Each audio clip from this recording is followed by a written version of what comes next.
नमस्ते मुलांनो, आज आपण बुद्धिमत्ता या विषयातील महत्वाचा घटक शिकणार आहोत, गटाशी जुळणारी संख्या. या घटकामध्ये गटाशी जुळणारी संख्या आहे, गटाशी जुळणारा शब्द आहे, गटाशी जुळणारी आकृती.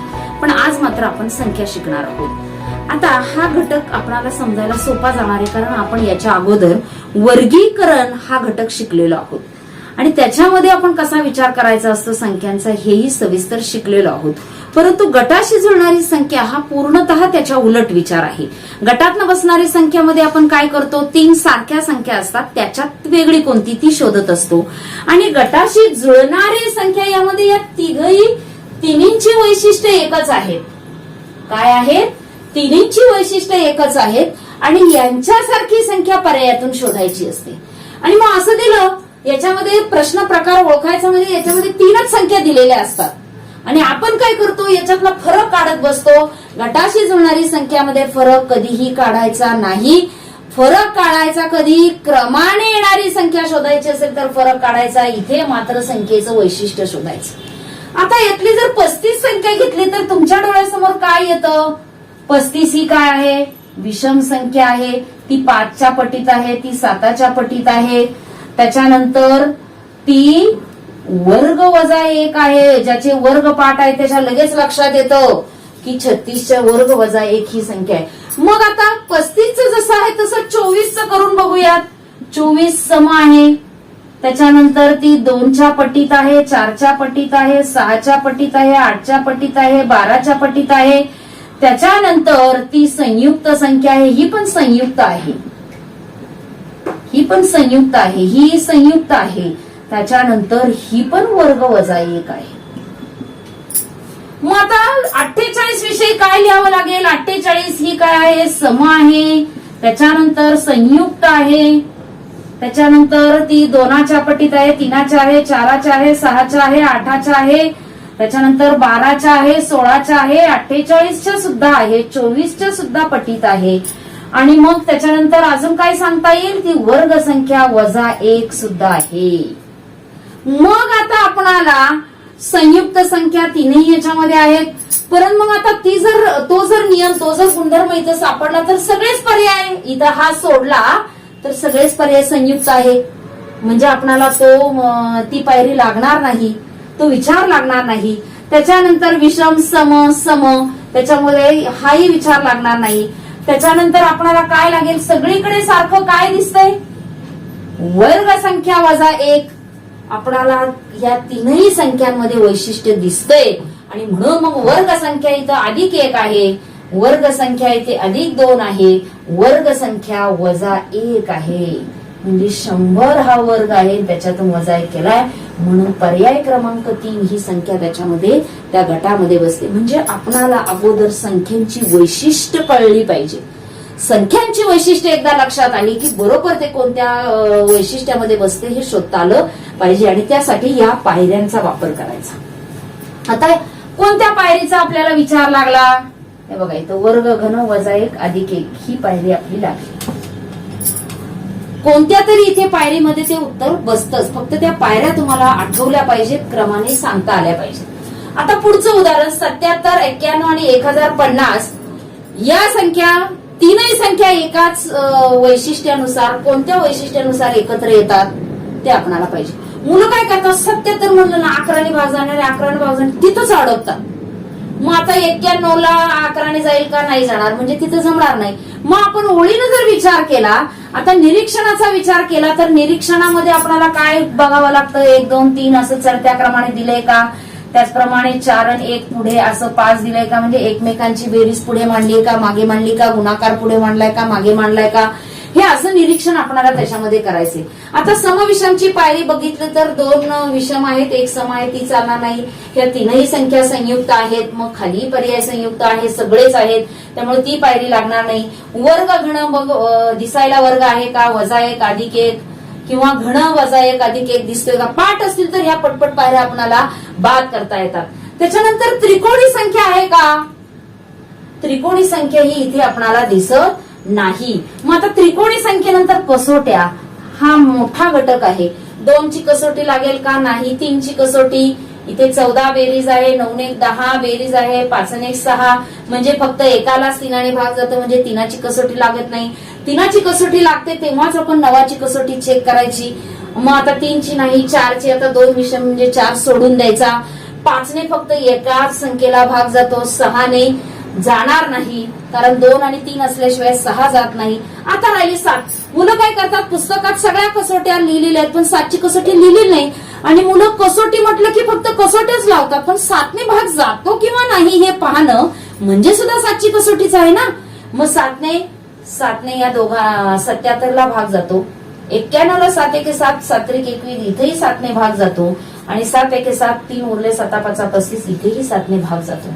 मग आता 7 ने भाग जाणारी संख्या कोणती, तर 210. अशा पद्धतीनं आपणाला ओळीनं कसोट्या एक जरी तुम्ही गाळली ना पायरी, तर तुम्हाला त्या पायरीवरचं उत्तर पुन्हा 2 तासही जरी शोधत बसलात तरी उत्तर मिळणार नाही, आणि म्हणून पायरी गाळायची नाही. आता पुढचं जे उदाहरण आहे 3, 6 आणि 15. निरीक्षण केलं तर विषम सम आहेत, मूळ संयुक्त आहेत, तिथे बसणार नाही. त्याच्यानंतर वर्ग घन वजा 1 वगैरे दिसतंय का बघा, 4 वजा 1 दिलाय परंतु इथे नाहीये. त्याच्यानंतर अधिक वगैरे असंही वर्गाचं घणाचं दिसत नाही. मग वर्ग घणाची पायरी आपलं निरीक्षण पाहिजे, सराव असलं की लगेच येतं. मग आता त्रिकोणी संख्येची पायरी लावा. त्रिकोणी संख्या ज्या त्रिकोणाच्या रूपात मांडता येतात, मग त्रिकोणी संख्या पाठ असतील तर 1, 3, 6, 10, 15, 21 या त्रिकोणी संख्या आहेत. मग 3 त्रिकोणी आहे, 6 त्रिकोणी आहे, 15 त्रिकोणी आहे, आणि मग याच्यातली त्रिकोणी संख्या कोणती, तर 36 ही त्रिकोणी. आणि हे पाठांतर असेल तर लक्षात येईल. आणि अशा पद्धतीनं आपण काय केलेलं आहे, या पायऱ्यांचा विचार करून गटाशी जुळणारी संख्या कशी शोधायची हे शिकलेलो आहोत. हा घटक पूर्णपणे समजण्यासाठी या घटकावर आधारित जे प्रश्न प्रकार परीक्षेत विचारले जाणार आहेत ते आपल्याला स्कॉलरशिपमध्ये 5वीच्याही आहेत आणि 8वीच्याही स्कॉलरशिपमध्ये आहेत. त्यामुळे चांगल्या पद्धतीनं हा घटक समजून घ्यायचा आहे. त्यासाठी संख्यांची वैशिष्ट्य तुम्हाला ओळखता आली पाहिजेत. ती वैशिष्ट्य तुम्हाला सांगता आली, या पायऱ्यांचा विचार करता आला की तुम्हाला याचे गुण अगदी मिळणार आहेत. त्यासाठी प्रचंड सराव करा. परंतु मी आता जे समजून सांगितलेलं आहे ते कितपत समजलेलं आहे ते आपण लगेचच जाणून घेणार आहोत. त्यासाठी सर्वज्ञ ताठे आणि साक्षी राऊत हे आपल्या वर्गातील जे 2 विद्यार्थी आहेत ते आपल्याला 2 उदाहरणं समजावून सांगणार आहेत. ते कसे विचार करतायत ते आपण लगेचच पाहणार आहोत. नमस्ते, मी आज तुम्हाला हा प्रश्न समजावून सांगणार आहे. प्रश्न आहे की गटाशी जुळणारी संख्या शोधा. मग गटाशी जुळणारी संख्या शोधामध्ये काय असतं, तर ती संख्यांना जो गुणधर्म लागू पडतो तो पर्यायातील संख्येला लागू पडतो. मग ती संख्या शोधण्यासाठी आपल्याला पायऱ्यांचा उपयोग करावा लागेल. मग पहिली पायरी आहे निरीक्षणात. निरीक्षणात काय आहे, समविषम संख्या. मग ही सम आहे, नंतर ही पण सम आहे आणि ही पण सम आहे. मग पर्यायातील पहिला, दुसरा, तिसरा पर्याय सम आहे म्हणजे समविषम मध्ये जमणार नाही. मग आहे मूळ संयुक्त. आता मूळ संयुक्त तर एवढ्या मोठ्या नाहीच आहेत आपल्याला. मग मूळ संयुक्त हा पण पर्याय येणार नाही, ही पण पायरी येणार नाही. वर्ग घन, तर वर्ग घन सुद्धा आपल्याला एवढ्या मोठ्या संख्या नाही येत म्हणजे वर्ग घन पण येणार नाही. मग आकड्यांची बेरीज आणि गुणाकार. मग आता आपण यांची बेरीज, या संख्येतील आकड्यांची बेरीज लिहू. 7 आणि 8 15, 15 आणि 9 24, 24 आणि 8 32, 9 आणि 2 11, 11 आणि 4 15, 9 7 16 आणि 2 18. म्हणजे बेरजेत तर काही दिसत नाही, या 2 ना 3 म्हणजे काही दिसत नाही. आणि मग गुणाकार लिहू आपण खाली 7 8. आता ह्याचा गुणाकार तर खूप मोठा येईल, नंतर ह्याचा तर 0 येईल म्हणजे गुणाकारात पण जमणार नाही. मग येईल वर्ग घन वजा 1 अधिक 1. आता वर्ग घन ही पायरीच नाही कारण एवढ्या मोठ्या संख्याच नाही येत आपल्याला. मग वर्ग घन वजा 1 अधिक 1 पण येणार नाही. मग पुढची पायरी आहे त्रिकोणी संख्या. आता त्रिकोणी संख्या सुद्धा आपल्याला एवढ्या मोठ्या नाही येत, मग त्रिकोणी संख्या पण येणार नाहीत. आता आहेत कसोट्या. आता आधी 2 भाग देऊन पाहिजे, 2 सगळ्यांना जातो. आपण बेरीज लिहिलेली आहे, मग खालच्यांना पण जाणार नाही. आता हिला जातो, हिला जातो, हिला जातो, हिला जात नाही म्हणजे ह्या 3 जुळतील, ही नाही जुळणार, मग 2 नाही जमणार 3ची. आता 32 बेरीज आली आहे, मग 32ला तर जाणार नाही 3 भाग, 15ला जाईल, 18ला जाईल म्हणजे 3ची कसोटी जमणार नाही म्हणजे 9ची पण जमणार नाही. मग आता मग 4ची कसोटी लावून पाहिजे. 98ला 4ने भाग जात नाही म्हणजे 4ची कसोटी पण लागणार नाही. मग 5ची ह्याला लागते, ह्याला लागत नाही, ह्याला लागत नाही म्हणजे 5ने पण जमणार नाही. मग पुढची आहे 6ची. आता ही समय पण आता ह्या दोघींनाच 3ने जातो, हिला जात नाही म्हणजे 6ची पण कसोटी लागणार नाही. मग आता 7ची आपण भाग देऊन भाऊ.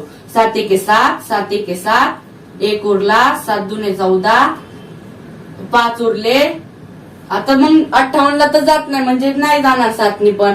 आता 8 या तिन्ही संख्यांना आपण 8ने भाग देऊन पाहू. म्हणजे 8ची कसोटी आहे एकाच दशकोशात स्थानच्या अंकांना 8ने भाग गेल्यास पूर्ण संख्येला 8ने जातो. मग आता ह्या संख्येला जाईल का 8 एके 8, 8 एके 8 नाही जाणार. मग 8ची पण कसोटी लागू होणार नाही. 9ची तर मागच कट झाली. मग आता 10ची हिला जातो, हिला जात नाही, हिला जात नाही. मग आता आपण 11ची कसोटी लावून पाहू. 11ची कसोटी काय आहे, एकाड एक संख्यांची बेरीज जर समान आली किंवा त्यांची वजाबाकी 11च्या पटीत आली तर 11ने भाग जातो. मग 9 7 16 आणि 8 आणि 8 16 हिला जातो. 9 4 13 आणि 0 13, 2 0 2, 13तून 2 गेले 11 हिला पण जातो. 7 आणि 2 9 9 हिला पण जातो. मग आपण 11ने भाग जाणारी पर्यायी संख्या शोधू. 9 1 10, 1 0 1 नाही जाणार. 7 आणि 8 15, 5 0 5 17, 15तून 5 गेले 0 हिला पण नाही जाणार.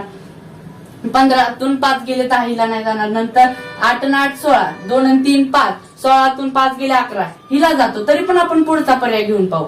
5 आणि 8 13, 7 आणि 3 10, 13तून 10 गेले 13तून 10 गेले 3 म्हणजे हिला नाही जाणार. मग गटाशी जुळणारी कोणती होईल, तिसरा पर्याय 8382. आज मॅडमने आपल्याला आज गटाशी जुळणारी संख्या हा घटक शिकवला. त्यातील मी एक तुम्हाला उदाहरण समजून सांगणार आहे. तर ते उदाहरण असे आहे की 2 28 65. हे उदाहरण सोडवण्यासाठी मॅडमने आपल्याला काय पायऱ्या दिलेल्या आहेत. तर पहिली पायरी काय आहे, निरीक्षण. आता निरीक्षणामध्ये काय आहे, आता 2 ही समय, आता 28 ही पण समय पण 65 ही विषम आहे म्हणून समविषम हा नियम लागू होणार नाही. आता मूळ संयुक्त 2 ही मुळे, 28 ही संयुक्त आहे आणि 65 ही सुद्धा संयुक्तच आहे म्हणून मूळ संयुक्त हा नियम लागू होणार नाही. मग आता वर्ग संख्या, घनसंख्या. आता ही आता 2 हा वर्ग नाहीये, 28 हा वर्ग नाहीये आणि 65 हा सुद्धा वर्ग नाहीये. आता वर्ग हा नियम लागू होणार नाही. घन, आता 2 हा सुद्धा घन नाही, 28 हा सुद्धा घन नाही आणि 65 हा सुद्धा घन नाहीये. मग वर्ग घन हा नियम लागू होणार नाही. आता आकड्यांची बेरीज आणि गुणाकार.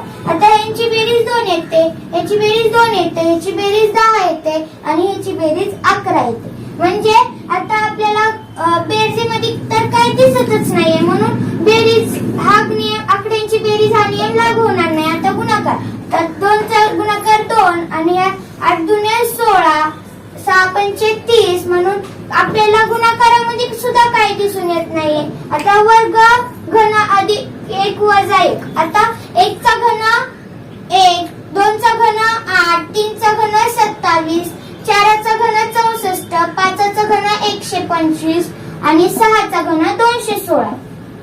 आता वर्ग आपण इथे घन लिहून घेतलेले आहे. मग आता घनांमध्ये काय दिसतंय का, तर हो दिसतंय. आता 1च्या घनामध्ये 1 अधिक केलेला आहे म्हणून 2 झालेले आहेत. 3च्या घनामध्ये अधिक 1 केलेलं आहे म्हणून 28 झालेले आहेत. आता 4च्या घनामध्ये अधिक 1 केलेले आहेत म्हणून 65 झालेले आहेत. म्हणजे आपल्याला घन अधिक 1 हा नियम लागू झालेला आहे. मग पर्यायामध्ये तसा आहे का, तर 1चा घन 1 अधिक 1 केल्यावर 2 येतं. आता 27 अधिक 2 करावं लागतं. इथं 100 अधिक 1 करावं लागतं म्हणजे वर्ग अधिक 1 होतं इथं. आणि इथं 125 अधिक 1 केल्यावर 126 येतं म्हणजे 5चा घन अधिक 1 केलाय म्हणून आपला पर्याय येतो 4. अशा प्रकारे मी तुम्हाला गटाशी जुळणारी संख्या शोधा यावर एक उदाहरण